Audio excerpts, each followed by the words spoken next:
Hello everyone यार, welcome back. जैसा कि आपको पता था हम कर रहे थे एनसीईआरटी सॉल्यूशन। अभी तक हमने क्वेश्चन 1 से लेके 10 तक कर लिया था पिछले वीडियो में, उसका लिंक डिस्क्रिप्शन में आप देख सकते हो। आज हम करेंगे क्वेश्चन नंबर 12 ऑनवर्ड्स, ठीक है। तो यार चलो स्ट्रेट अवे स्टार्ट करते हैं। सबसे पहला क्वेश्चन आपके पास क्या है यहाँ पे, if the density of methanol is 0.793 kg litre -1, what is its volume needed for making of 2.5 litre of its 0.25 m solution. तो एक बात तो यार समझ लो, देखो क्या दिया है आपको, एक डेंसिटी दी हुई है और पूछा कि कितना वॉल्यूम नीडेड है 2.5 लीटर बनाने के लिए विद 0.25 m सोल्यूशन। जब भी ये क्वेश्चन आ जाए वॉल्यूम नीडेड, ये नीडेड, तो वॉल्यूम नीडेड वाले जब भी क्वेश्चन आएंगे उसमें एक ही तरह का आपके पास क्या नाम है फॉर्मूला लगेगा, that is what m1v1 equal to m2v2। क्यों? क्योंकि पहले आपको ये वॉल्यूम है, उसके बाद आपको यहां तक जाने के लिए क्या लगेगा। तो सर आप ऐसे तो n1v1 वाला फॉर्मूला भी लग सकता है, वो क्यों नहीं लगा रहे हो? क्योंकि ऑब्वियसली यहां पे मोलैरिटी दी है तो m1v1 वाला फॉर्मूला लगेगा, ठीक है ना। तो बेसिकली अब यहां पे क्या सीन है कि यहां पे आपको मेकिंग 2.5 लीटर यानी कि वॉल्यूम 2 दिया हुआ है, मोलैरिटी 2 भी दी हुई है, और what is the volume needed यानी कि v1 आपको डायरेक्टली पूछ दिया है। अब m1 नहीं दिया है तो वो कैसे निकालेंगे वो समझते हैं। क्योंकि आपको यहां पे क्या डेंसिटी दी हुई है, उससे कुछ ना कुछ m1 में निकल जाएगा, ठीक है। एक एक करके चलेंगे। क्या क्या गिवन है, गिवन लिखेंगे पहले। हमें पता है क्या, मिथेनॉल CH3OH का V1 जो है हमें निकालना है, और जो V2 दिया है आपके पास कितना 2.5 लीटर्स, M2 दिया हुआ है आपके पास 0.25 m। अगर मैं इसका m1 निकाल लूं तो मेरे पास डायरेक्टली क्या आंसर आ जाएगा, ठीक है सर। देखते हैं कैसे। डेंसिटी दी हुई है, डेंसिटी अगर देखूं मैं, डेंसिटी का मतलब क्या हो गया 0.793 kg लीटर -1, मतलब 1 लीटर के सोल्यूशन में इतना वेट मेरे पास प्रेजेंट है। यानी कि मैं यहां से मास लिख लूं क्या, अगर मैं सोल्यूशन को ले लूं 0.793 kg, अगर मैं सोल्यूशन जो है वो ले लूं कितने का है 1 लीटर का, तो मैं बोल सकता हूं मास 0.793 kg है, ठीक है। तो मोलैरिटी आ जाएगी क्या, कैसे सर? मोलैरिटी का क्या फॉर्मूला होता है, moles upon volume of solution. Moles का फॉर्मूला क्या होता है, mass given mass upon molar mass of solute upon volume of solution. Mass दिया हुआ है, मोलर मास क्या होता है CH3OH का, देखेंगे इधर C का कितना हो गया 12 प्लस हाइड्रोजन का 1 × 3 प्लस 16 प्लस 1, तो कितना हो गया 6 प्लस 3 9, 9 प्लस 2 11, 11 प्लस 12 1 2 3, तो 32 हो गया। 32 ग्राम्स है ना, ये ध्यान रखना, ये ग्राम है और ये आपके पास केजी है, तो इसको केजी में कन्वर्ट कर लेना, कितना हो जाएगा 0.032 kg। यहां पे भी बच्चे बहुत गलती करते हैं ये वाले पॉइंट पे कि डायरेक्टली डिवाइड करते हैं और आंसर गलत हो जाता है। तो एग्जाम में बिल्कुल भी हड़बड़ी नहीं करनी, आराम से चलेंगे। अब नोट डाउन करो, मास कितना है 0.793 सर, और आपके पास given weight 0.032। Volume of solution तो नहीं दिया, अभी दिया था 1 लीटर। अगर हम बात करें करो 793 डिवाइडेड बाय 32, डायरेक्टली करने की ट्राई करते हैं।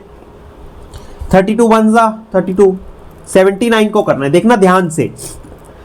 2 से करूंगा तो 2 2 4 3 2 64 आ जाएगा, ठीक है। एक काम करता हूं यहां पे आपको बता देता हूं, 793 डिवाइडेड बाय 32, 2 से जाएगा सर 64, ठीक है। 9 में से 4 गया 5 15 3 32। अब क्या करेंगे 3 से करके 3 2 6 3 3 9 96 होगा, नहीं होगा। और एक और करते हैं 4 2 8 4 3 12, तो 4 2 8 4 3 12, 4 से गया सर 13 में से 8, 13 कहां से है, यहां से कैरी ओवर, ये तो पता ही है ना अपने को। 13 में से 8 गया कितना 5, 4 में से 2 गया 2 25, पॉइंट लगा देंगे 0, अब क्योंकि छोटा है 250। अब क्या हो जाएगा 5 से करो, 5 2 10 5 3 15, नहीं 7 से जाएगा क्या 7 2 14 7 3 21 22, हाँ 7 से जाएगा 0.7, क्या हो जाएगा 32 7 2 14 7 3 21 22, ठीक है। आगे कर लेना, तो आंसर कितना आ गया, ये 24.7 मोलर आ गया। जो इसका मोलैरिटी आया वो कितना 24.7। अब यही निकालना था क्या, नहीं, हमें निकालना है वॉल्यूम V1, यानी कि m1v1 फॉर्मूला लगाएंगे, m1v1 equal to m2v2। m1 कितना है 24.7, v1 तो मुझे निकालना ही है। m2 कितना है आपके पास, m2 है 0.25 इंटू v2 कितना है 2.5, बस अब क्या करना है, मल्टीप्लाई और डिवाइड करना है। 25 कितना होता है बताओ, फटाफट बताओ। 625 है ना, तो ये हो गया 625, 3.0 पॉइंट ये हो गया, डिवाइड बाय 24.7। फटाफट यहाँ पे डिवाइड कर लेते हैं, ये भी एकदम इजी है, बस कुछ नहीं, कैलकुलेशन थोड़ी लंबी है, लग रही है लंबी, है ना। आप जैसे जैसे सॉल्व करते जाओगे वैसे वैसे आपको आसानी होती जाएगी। 625 डिवाइडेड बाय 24/7 कितना सा जाएगा बताओ, 2 सा, सीधा सीधा 7 2 सा 14, 4 2 सा 8 9, 2 2 सा 4 494। 3 से क्यों नहीं जाएगा, क्योंकि ऑब्वियसली 6 से पार हो जाएगा 625 से। तो 5 में 4 गया 1, 12 में आपके पास 9 गया 3, और 5 में 4 गया 1, 131 जाएगा क्या, नहीं, पॉइंट लगा देंगे 0, 1310। अब ये किससे जाएगा, 2.5, मतलब इसको देखो 250 अज्यूम करो, एक एक मल्टीप्लाई मत करने बैठना, दिमाग लगाना। 250 अज्यूम करो, 250 इंटू 4 कितना होता है आपके पास 1000, तो 247 इंटू 4, या तो डायरेक्ट मल्टीप्लाई करो या 1000 करो, और 50 से कितना कम है, 3 कम है, तो 1000 में कितनी बार हो गया 4, तो 12 कम कर देना, 1000 में 12 कम कर देना, वो आपका आ जाएगा, ठीक है। या फिर 6 जाएगा, वो आपको देखना पड़ेगा, एक बार आपको डायरेक्ट बताता हूँ। 42 हो गया सर, 6 4 24, 28 हो गया सर, 12 13 14 हो गया, नहीं जाएगा सर। 5 से देखते हैं, 5 से ही जाएगा, पहले ही आपको बोला। 7 5 35 हो गया, 5 4 20, 23, 5 2 10 12, 1 2 3 5, है ना, कर लेना। 2.5 आया क्या, नहीं, मैंने पॉइंट हटा दिए थे। तो अब मुझे बताओ कितने पॉइंट लगे हुए हैं, एक ये हट गया, एक 2 पॉइंट और लगेंगे, तो यानी कि 0.025 लीटर। लीटर आएगा कि मिलीलीटर, लीटर आएगा। कैसे पता चला, यहां पे क्या लिया था हमने, लीटर, मोलैरिटी, और वॉल्यूम यहां पे कितने में दिया है, लीटर में, ठीक है, एकदम सिंपल, बस कुछ नहीं, कैलकुलेशन लंबा है, ठीक है, नोट डाउन करो, नेक्स्ट बनाते हैं फिर। तो चलो यार अपने नेक्स्ट क्वेश्चन पे आते हैं, 13th वाला, देखते हैं क्या बोल रहा है। Pressure is defined as force per unit area of the surface. हाँ सर, ये तो पता है हमको, आगे बढ़ो। The SI unit of pressure Pascal is 1 Pascal equal to 1 Newton per meter square. ठीक है sir. If mass of the air at sea level is 1034 gram centimetre square, calculate the pressure in Pascal. तो दो चीज पूछा sir यहाँ पे। सबसे पहला फर्स्ट क्वेश्चन हमारे पास calculate the pressure and second one is calculate it in Pascal. ठीक है, एक एक करके चलेंगे। प्रेशर क्या होता है, पहले तो फॉर्मूला लिखेंगे, ऑब्वियसली फॉर्मूले से आएगा। फॉर्मूला आपको दिया हुआ है, फोर्स पर यूनिट एरिया। ठीक है सर, एरिया लिख लेते हैं पूरा। फोर्स क्या होता है sir, mass into acceleration upon area. ठीक है सर, मास सर दिया हुआ है, कितना दिया है 1034, यूनिट भी लिख लेना यहाँ पे, ग्राम सेंटीमीटर -2, और एक्सेलरेशन मुझे नहीं दिया है।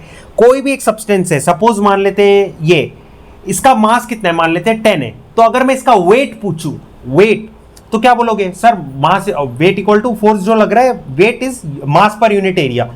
तो जो ये मास है इनटू अगर मैं एक्सेलरेशन, और एक्सेलरेशन किसी भी बॉडी पे ग्रेविटी का कितना होता है 9.8, तो उसका इसके मास से मैं 9 मल्टीप्लाई करूंगा तो मेरे को वेट निकल के आ जाएगा। तो एक्सेलरेशन क्या होगा, due to gravity, that is 9.8 metre s-2 upon हो जाएगा सर सेंटीमीटर स्क्वायर, या यही वाला जो यहाँ पे लिखा है इसको यहाँ लिख दो, एरिया, अगर 1 सेंटीमीटर स्क्वायर की बात करें।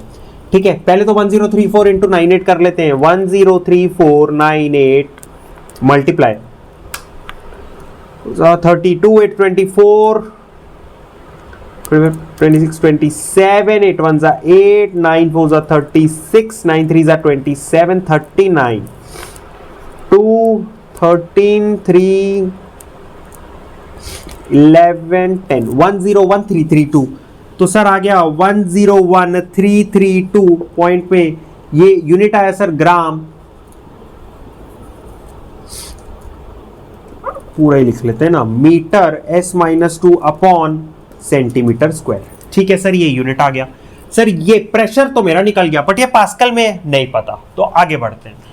पहले पढ़ते हैं कि पास्कल क्या होता है। 1 pascal equal to 1 newton metre -2 या न्यूटन मीटर स्क्वायर। तो 1 न्यूटन क्या होता है, 1 न्यूटन होता है sir 1 kg metre s minus 2। ठीक है सर। अब इसको इसमें डालो तो कितना हो गया, 1 kg metre m minus 2 plus 1 और s माइनस 2 तो है ही है, तो ये हो गया सर ये वाला 1 kg metre minus 1 s minus 2, तो ये हो गया सर पास्कल। तो मुझे इस यूनिट में चाहिए, तो इसको इस यूनिट में कन्वर्ट करना है। बहुत ही सिंपल सर, क्या करेंगे, 10133.2 ग्राम है। ठीक है, अब ग्राम को केजी में करने के लिए आप क्या करते हो सर, ग्राम को केजी में करने के लिए डिवाइड बाय 1000 करते हैं, 1000 ग्राम, और ये कन्वर्ट हो जाता है केजी में। Simple as that. ठीक है, अब ग्राम हो गया। अब सेंटीमीटर को मुझे किस में करना है सर, मीटर में करना है, और ये सेंटीमीटर स्क्वायर है, तो फिर क्या करूंगा, डिवाइड बाय 100, नीचे था ऊपर डिवाइड किया, और सेंटीमीटर स्क्वायर है तो 2 बार मल्टीप्लाई करूंगा, ये हो जाएगा सेंटीमीटर स्क्वायर, और मुझे नीचे मिल जाएगा मीटर स्क्वायर। ठीक है सर, और कुछ कन्वर्ट करना है क्या, मीटर को तो मीटर ही रहने दो, और सेकंड माइनस 2 तो चाहिए चाहिए। तो ये सिंपल, एक एक चीज लिखी हुई है, कुछ भी मेरे को याद नहीं करना, सिंपल था मैंने लिख दिया। ठीक है, ये आ गया, ये 2 0, ये 2 0 कट, ये 1 0 1 0 कट, ग्राम ग्राम कट, सेंटीमीटर स्क्वायर कट। तो आंसर देखो आ रहा है क्या, 10133.2 इंटू 10 kg मीटर, नीचे माइनस ये 2 है, ऊपर जाके माइनस हो जाएगा, तो 1 माइनस 2 कितना हो गया सर, -1 s माइनस 2। यही था क्या, 1 kg m minus 1 m minus 2, तो यही आपका हो गया क्या, पास्कल। और अगर इसको ढंग से लिखना है तो 1.01332 into 10 to the power 5 pascal.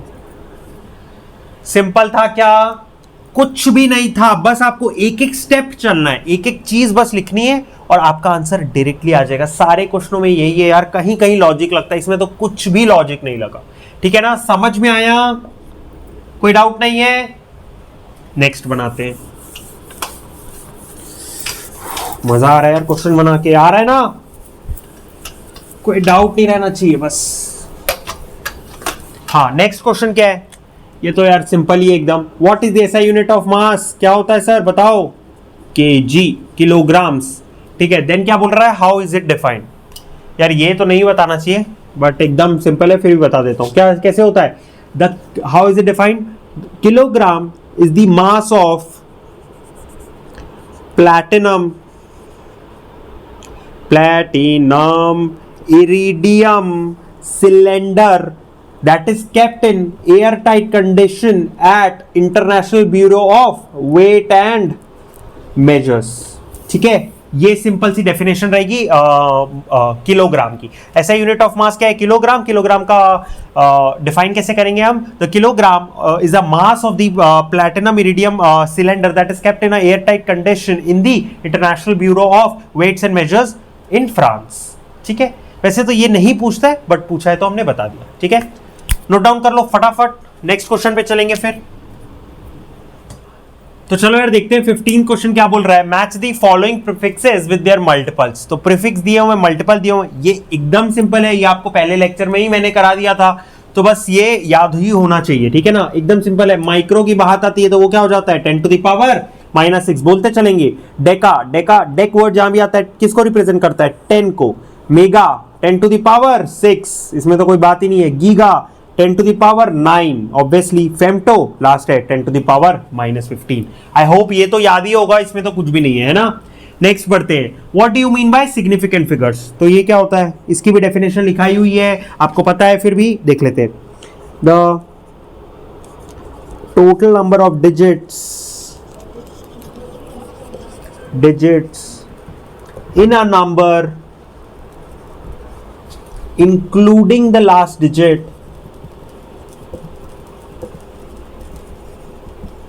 whose value is uncertain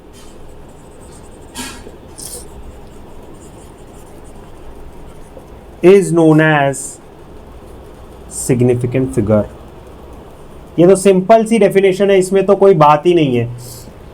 यही नहीं पता होगा तो ऑब्वियसली, और ये वाला जो है ना, ये सिंपल लगती है, लोग याद नहीं करते हैं, बट पक्का ही एनसीईआरटी, मतलब जब भी आपका स्कूल का वीकली टेस्ट होगा उसमें सिग्निफिकेंट फिगर की डेफिनेशन पक्का पूछते हैं और साथ में दे देते हैं कि सॉल्व इनके सिग्निफिकेंट फिगर्स निकालो। तो ये डेफिनेशन जरूर से याद करके जाना। लोग उनको सिग्निफिकेंट फिगर निकालना आ जाता है बट सिग्निफिकेंट फिगर की डेफिनेशन याद नहीं करते हैं, ऑब्वियसली क्योंकि इजी है, नहीं करते हैं, नहीं आएगी, बट यही आती है। ठीक है, तो बिल्कुल याद करेंगे, स्कूल के आपके एग्जाम में जरूर आएगी।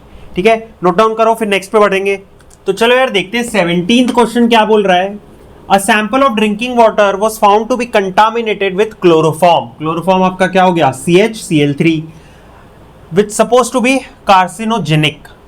मत ये इसको कंटामिनेट कर दिया किसने, वाटर को, CHCl3 यानी कि क्लोरोफॉर्म ने कंटामिनेट कर दिया। कार्सिनोजेनिक क्या हो गया, जो आपका कैंसर कॉजिंग कंटामिनेशन है उसे हम कार्सिनोजेनिक कह देते हैं। ठीक है, the level of contamination was 15 ppm, 15 ppm है। ठीक है, पार्ट्स पर मिलियन, ये हमने पढ़ा हुआ है। Express this in percentage by मास। ठीक है, सबसे पहले 15 ppm को खोलते हैं, यानी कि क्या हो गया, 15 पार्ट्स पर मिलियन,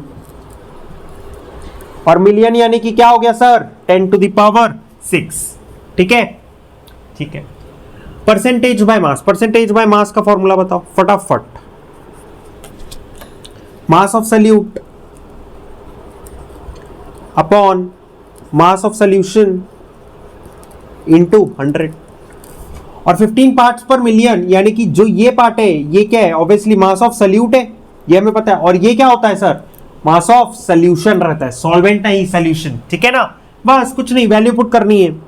मास ऑफ सॉल्यूट कितना है, 15 upon mass of solution 10 to the power 6 into 100।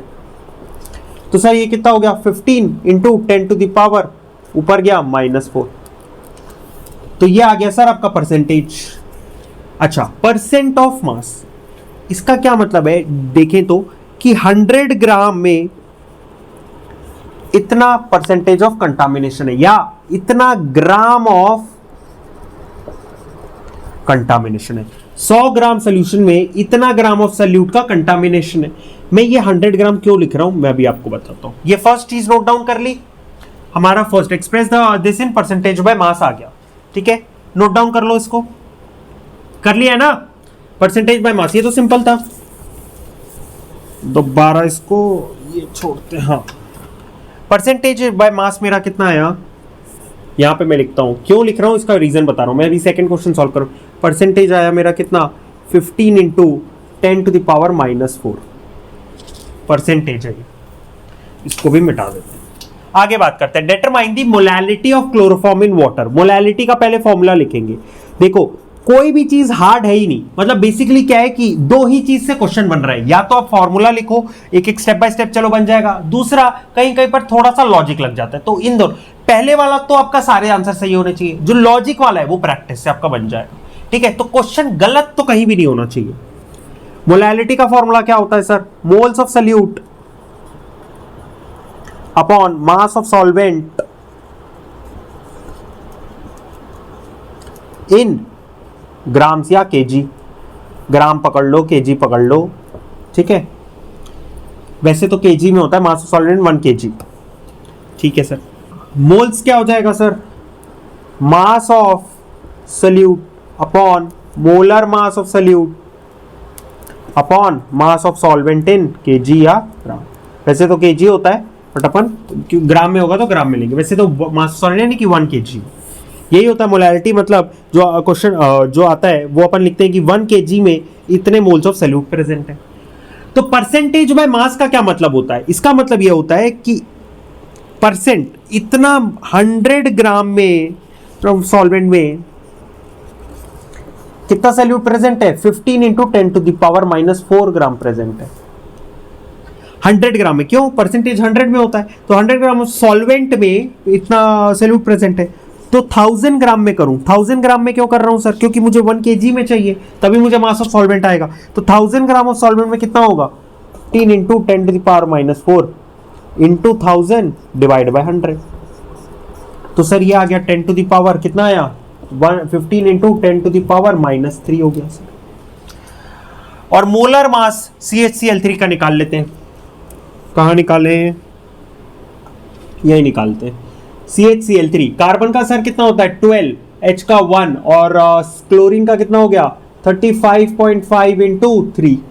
ठीक है, तो ये हो गया 13 प्लस 5 3 15, 5 3 15, 16, 3 3 9 10 106।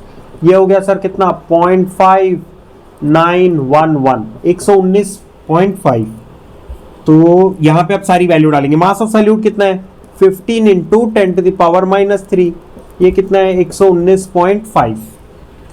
ठीक है, अब बस इसको सॉल्व करना है। अब क्या होता है कि जनरली बुक में भी आपको दिया है, इसके बाद डायरेक्ट आंसर दे देता है, तो इससे आपका जो निकालना कैसे, एग्जाम में तो आपको सॉल्व करना होगा, तो वो देखते हैं कि कैसे हो सकता है सॉल्व। ठीक है, उसमें थोड़ा दिमाग लगाते हैं। यहां से चलेंगे, इसको मैं यहां लिखता हूं, इसको मैं लिखता हूं 15 into 10 to the power -3 upon, ऐसा लिख सकते हैं क्या 1.195 इंटू 10 टू द पावर -2 लिख सकता हूं ना मैं, 2 पॉइंट इधर करके, ओ सॉरी 10 टू द पावर 2 हो जाएगा, तो इसको 10 टू द पावर 2 हो गया, इसको ऊपर ले जाते हैं और इसको कर देते हैं 10 टू द पावर -5। ठीक है, अब करते हैं इसको डिवाइड, तो 15 अपॉन 1.2 कर देते हैं। क्यों सर 1195 था, अप्रॉक्स करो 1.2, 1 जा सही रहेगा आई गेस। एक काम करते हैं 116 कर लेते हैं, अप्रॉक्स ज़्यादा हो जाएगा नहीं तो, है ना। 100 एंड ये हो जाएगा सर 11 ये 0 1 2, तो 1.20 हो जाएगा सर, 120 हो जाएगा।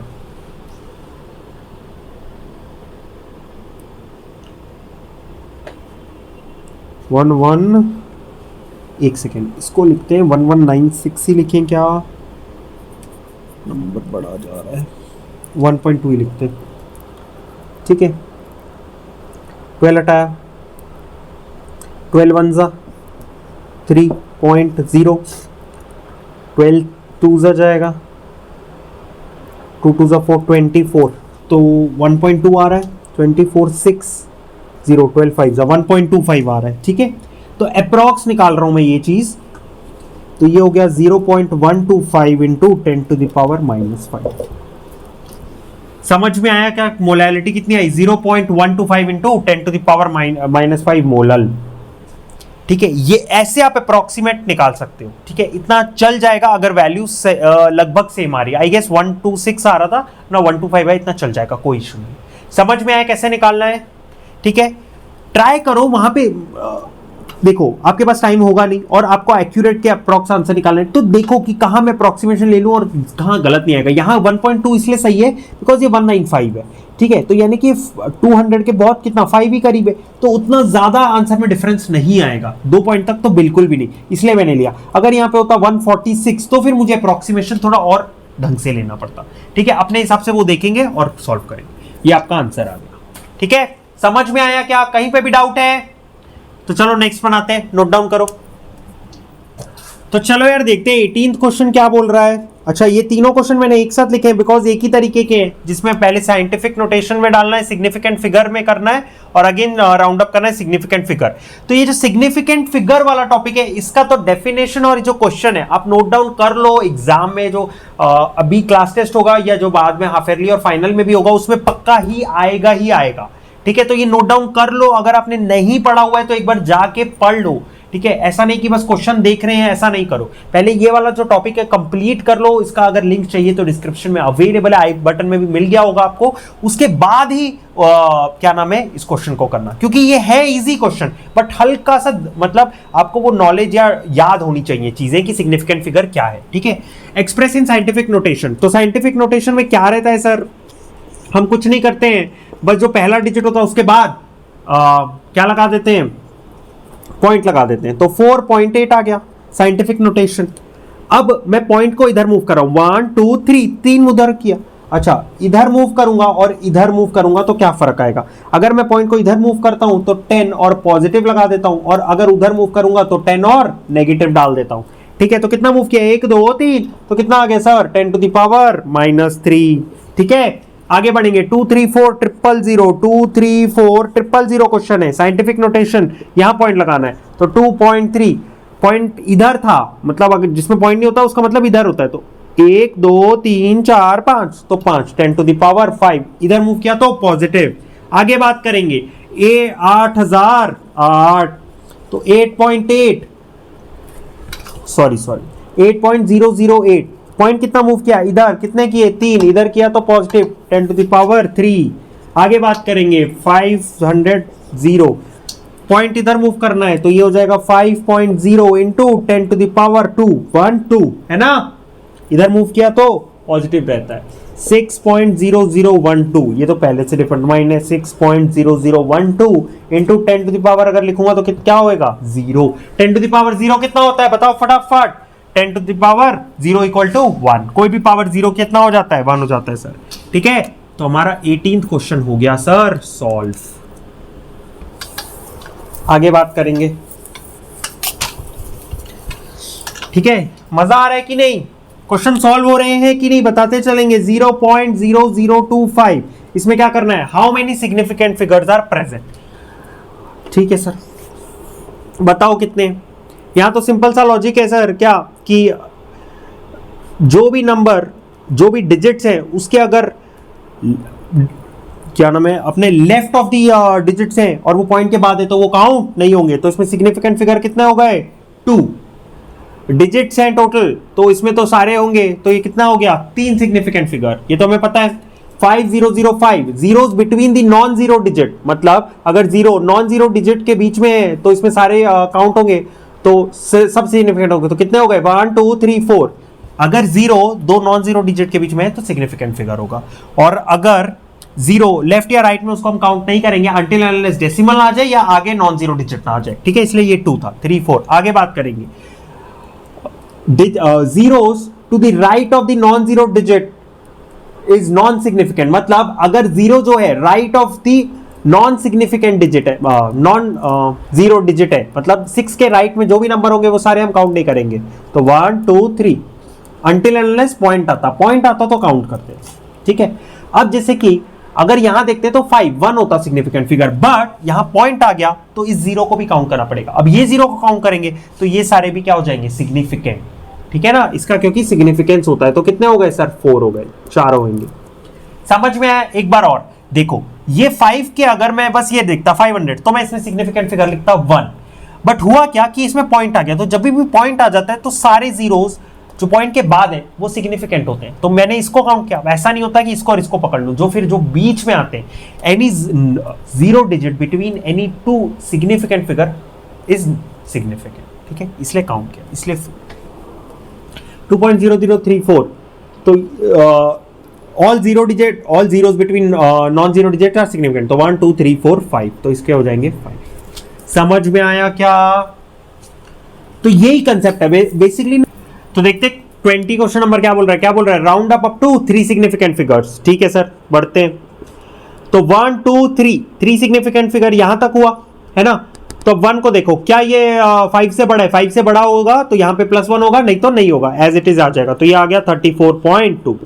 आगे बढ़ते हैं 1 2 3 ये 3 सिग्निफिकेंट है, इसके बाद वाला डिजिट देखेंगे राउंड अप में, तो 1 5 से बड़ा है नहीं, तो आंसर क्या आ जाएगा 10.4। आगे बढ़ेंगे, अब यहां डाउट है, या तो ये सिग्निफिकेंट होगा 004, या क्या हो जाएगा 1 2 3, क्या होगा all zero digit to the left of non zero digits are not significant, तो इसको कैलकुलेट नहीं करना, इसको पिक्चर में नहीं लेना, यहां से लेंगे 4 5 9। ठीक है, अब 7 को देखेंगे, क्या ये बड़ा है 5 से, यस सर, तो +1 कर देंगे यहाँ पे, तो क्या कितना आ जाएगा 0.0460, यहाँ पे 1 आया, कैरी ओवर हो जाएगा 60। ठीक है, अच्छा क्वेश्चन है, क्योंकि क्या होता है कुछ बच्चे यहां से कैलकुलेट करते हैं 1 2 3 और यहां से राउंड अप कर देते हैं, बट ये सिग्निफिकेंट फिगर है ही नहीं, वो ध्यान रखना। तो इसमें दोनों कंसेप्ट लग गए, सिग्निफिकेंट फिगर वाला भी और राउंड ऑफ वाला भी, इसलिए ये इंपॉर्टेंट हो जाता है। 2808 1 2 3 सिग्निफिकेंट, ये क्या नाम है 5 से बड़ा है, हाँ सर, तो क्या हो जाएगा 281। ठीक है, तो क्या ऐसे आएगा, यहां पे 0 लिख दो 2810, बट सर फिर ये तो 4 सिग्निफिकेंट नहीं, all the zeros to the right of non zero are significant, तो अगर 2810 भी लिख देते हो तो भी ये गलत नहीं है, क्योंकि ये वाला तो सिग्निफिकेंट फिगर है ही नहीं। अगर बोलेगा कैलकुलेट करो तो इस पे कितने 3 सिग्निफिकेंट फिगर है। अभी तो बताया कि all the zeros to the right of non zeros are not significant, ठीक है ना। तो ये ध्यान रखना है, गलत नहीं तो ऐसे गलत हो जाएंगे आपके आंसर्स, ठीक है ना। समझ में आया क्या? सिग्निफिकेंट फिगर ये चैप्टर में बहुत इंपॉर्टेंट एक कंसेप्ट है, बिल्कुल पढ़ के जाना है। नहीं हो रहा है तो 1 से 2 बार वीडियो देखो ताकि बिल्कुल समझ में, उसके बाद क्वेश्चन सॉल्व करने आएगा, ठीक है ना। नोट डाउन करो, फिर नेक्स्ट सेट ऑफ क्वेश्चंस बनाते हैं। तो देखते हैं 21 क्वेश्चन नंबर क्या बोल रहा है। The following data were obtained when dinitrogen and dioxygen react together to form 2 different compound. क्या हुआ, डाइनाइट्रोजन और डाइऑक्सीजन कंबाइन हो रहा है अलग अलग तरीके से और अलग अलग कंपाउंड फॉर्म कर रहा है, ठीक है। तो क्वेश्चन क्या है, which law is obeyed by the above experiment and give it statement. कौन सा लॉ ओबे हुआ है वो बताना और उसका स्टेटमेंट देना है। तो यार सीधा सा हिसाब है कि जब 2 और 2 से अधिक कंपाउंड बन रहे होंगे तो एक ही लॉ ओबे हो सकता है, that is law of multiple proportion. लेकिन ये तो मैंने अज्यूम किया, यहां पे देखे भी तो सही हो रहा है कि नहीं। वो क्या बोलता है कि किसी भी एक का फिक्स मास ले लो और दूसरे के डिफरेंट मास से कंबाइन हो रहा है, ठीक है सर। तो एक काम करते हैं, डाइनाइट्रोजन की बात है तो डाइनाइट्रोजन मतलब 28 ग्राम, तो सबके फिक्स उससे कर लेते हैं, सबको कर लेते हैं अपन 28, तो इंटू 2 करेंगे 28 हो जाएगा, ये भी 28 हो जाएगा, ये हो जाए, ये तो 28 ही था और ये 28 ही था, ये तो इसमें क्या किए इंटू 2, तो यहाँ पे भी इंटू 2 कर लेंगे, ये हो जाएगा कितना 32 ग्राम्स, ये हो जाएगा 64 ग्राम्स, ये 32 का 32 रहेगा और ये 80 ग्राम्स, ठीक है। 28 32 से कंबाइन हुआ, 28 64 से हुआ, 32 से हुआ, 80 से हुआ, यानी कि fix mass of one element combines with the different mass of another element. और जब हम इसका रेशियो निकालेंगे तो ये देखो कितना आ रहा है 16 से डिवाइड कर, 16 2 सा 32, 16 4 सा 64, ठीक है। और फिर 16 2 सा 32, 16 डिवाइड हो रहा है क्या, पहले वो तो देख लो।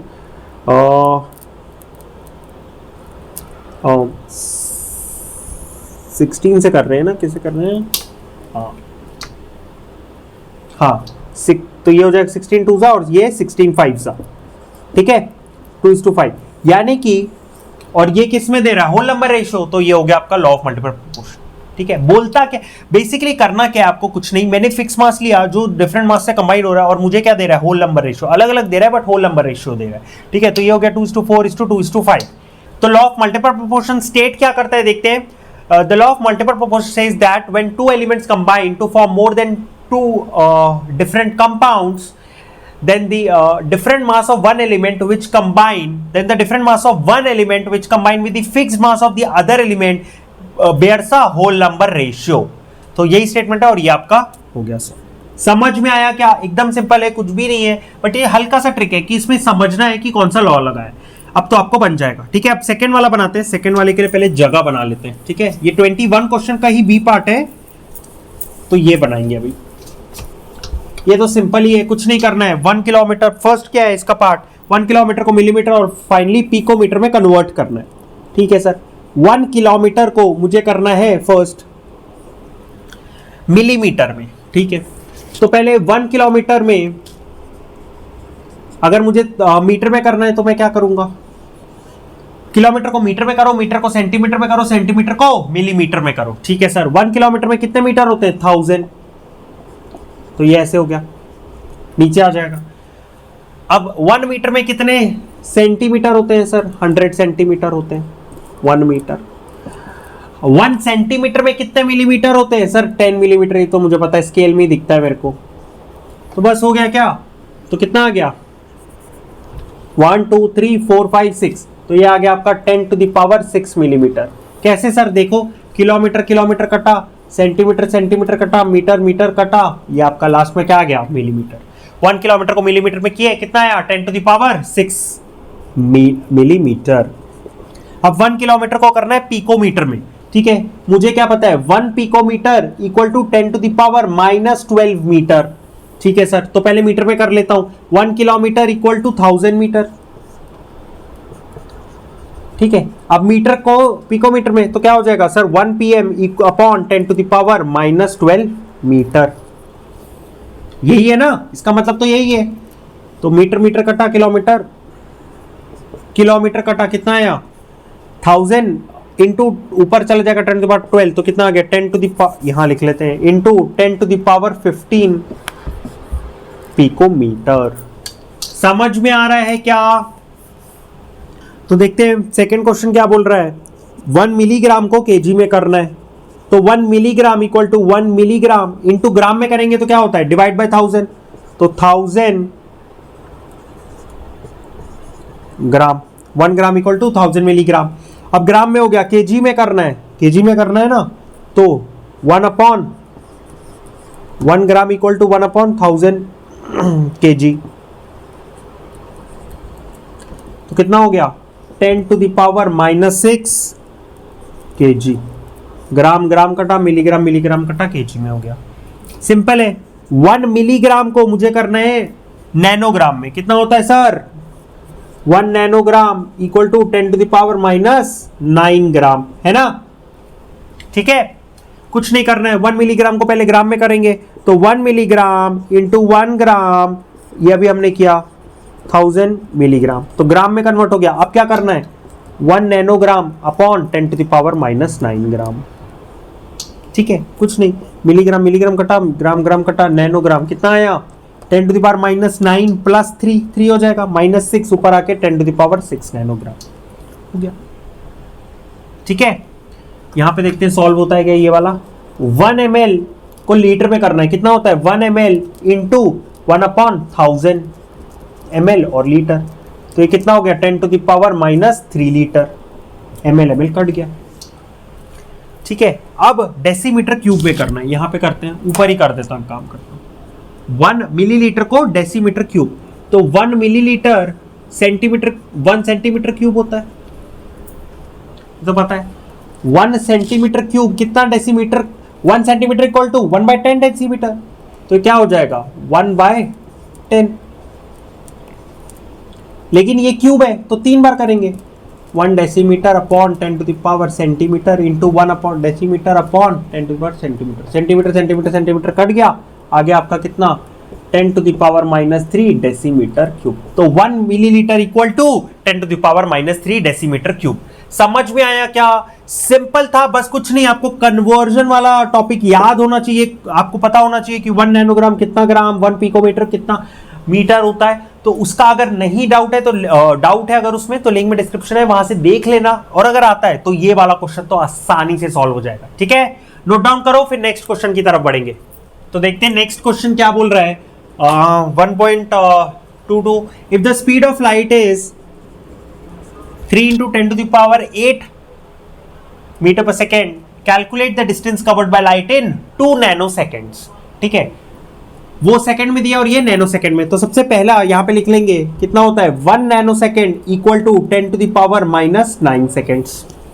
अब आगे बात करेंगे स्पीड ऑफ लाइट, मुझे निकालना है कैलकुलेट द डिस्टेंस। डिस्टेंस का फॉर्मूला फटाफट बता दो, कुछ भी नहीं है, क्या है स्पीड इनटू टाइम। ठीक है सर, फर्स्ट स्टेप क्लियर हो गया, सेकंड स्टेप में कन्वर्जन ही आएगा, फर्स्ट स्टेप में फॉर्मूला, सेकंड स्टेप में कन्वर्जन। स्पीड कितना दिया हुआ है sir 3 into 10 to the power 8 metre per second into time कितना दिया है 2.0 नैनो सेकेंड। नैनो सेकेंड को मुझे सेकेंड में कन्वर्ट करना है। अभी मैंने देखा कि 1 नैनो सेकेंड को 10 टू द पावर -9, तो -9 सेकेंड अपॉन 1 नैनो सेकेंड, यहां पे जाएगा तो नैनो सेकेंड कट गया, और यहां पे सेकेंड और सेकेंड कट गया, और आपका आंसर मीटर में आ गया।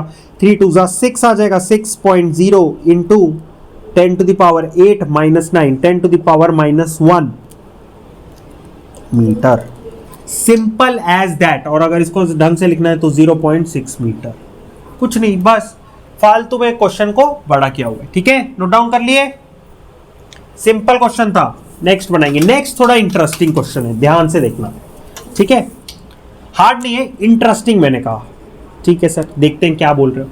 In the given reaction A plus B2 gives AB2। ठीक है, बोल रहा है आइडेंटिफाई लिमिटिंग रिएजेंट। अगर 300 एटम ए है, 200 मॉलिक्यूल बी है, 2 मोल ए है, 3 मोल बी है, ऐसे अलग अलग चीजें दी है और हमें पता लगा। तो सबसे पहले लिमिटिंग रिएजेंट से पहले ए के कितने मोल, ए का 1 mole of A will react with 1 mole of B. ये कैसे पता चला सर? स्टोचियोमेट्रिक कोएफिशिएंट से पता चल गया।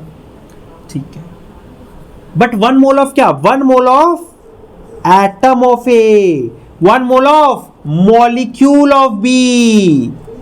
क्यों सर, ए एक एटम है, B2 एक मॉलिक्यूल है, यानी कि 1 मोल एटम ए का और 1 मोल बी मॉलिक्यूल का।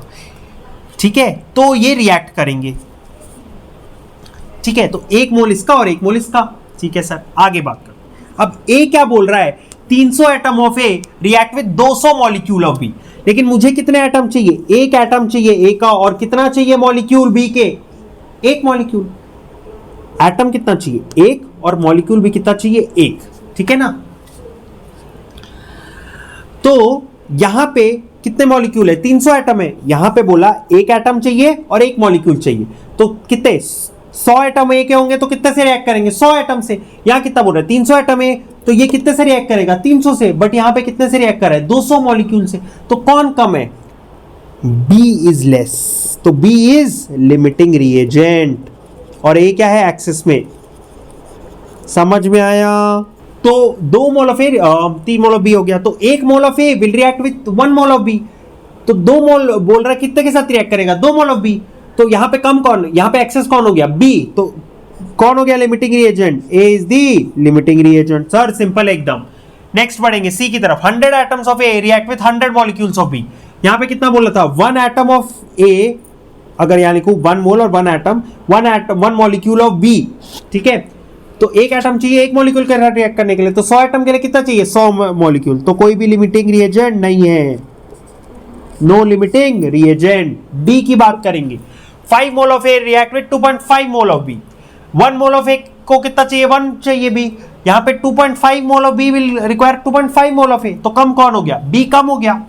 तो ए क्या हो गया, एक्सेस में, तो बी क्या हो गया यहां पे, बी इज लिमिटिंग रिएजेंट। समझ में आ रहा है क्या, सीधा सा हिसाब है। 1 मोल ऑफ ए को कितना चाहिए, 1 मोल ऑफ बी चाहिए। यहां पे 2.5 मोल को कितना चाहिए, 2.5 मोल, बट यहां पे क्या है 5, यानी कि एक्सेस में, तो लिमिटिंग रिएजेंट हो गया कौन, बी। और ए में तो उल्टा हो जाएगा, 2.5 मोल ऑफ 1 मोल ऑफ ए कितने को चाहिए, 1 मोल ऑफ बी। तो 2.5 मोल ऑफ ए को कितना चाहिए, 2.5 मोल ऑफ बी। तो एक्सेस में कौन है, बी। तो लिमिटिंग रिएजेंट क्या हो गया sir, A is the limiting reagent. समझ में आया क्या, एकदम इजी क्वेश्चन है, कुछ भी डिफिकल्ट नहीं है। समझ में आया। तो यार इस लेक्चर के लिए यहीं तक था, जहां पे हमने डिस्कस किया क्वेश्चन नंबर 12 से लेके क्वेश्चन नंबर 23 तक। इससे पहले के क्वेश्चन मैंने पहले वाले वीडियो में डिस्कस कर चुका हूं, और अब आगे 24 से मैं नेक्स्ट वीडियो में करूंगा जो अभी आएगी। ठीक है, कहीं पे भी डाउट है, कोई भी क्वेश्चन में, या आपका कोई क्वेश्चन में डाउट है, तो नीचे कमेंट करेंगे, मैं बिल्कुल रिप्लाई करूंगा। मिलते हैं नेक्स्ट वीडियो में, तब तक के लिए गुड बाय।